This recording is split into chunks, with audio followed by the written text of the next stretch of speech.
শুক্রবার আগরতলা পুর নিগমের ৩১ নং ওয়ার্ডের নতুন অফিস ভবন নির্মাণের জন্য ভূমি পূজা ও ভিত্তিপ্রস্তর স্থাপন করা হয়।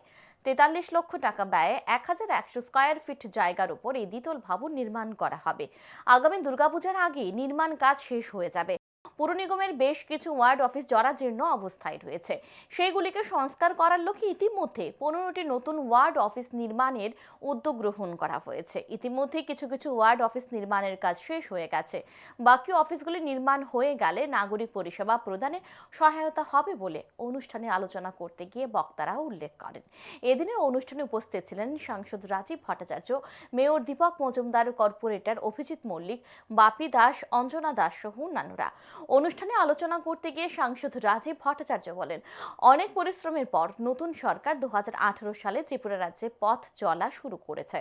২০২১ সালের মেয়র দীপক মজুমদারের নেতৃত্বে বর্তমান আগরতলা পুর নিগমের পথ চলা শুরু হয়েছে। লক্ষ্য হলো নাগরিক পরিষেবা প্রদান করা। নাগরিক পরিষেবা প্রদানের অঙ্গীকার নিয়ে কাজ শুরু করেন মেয়র দীপক মজুমদার।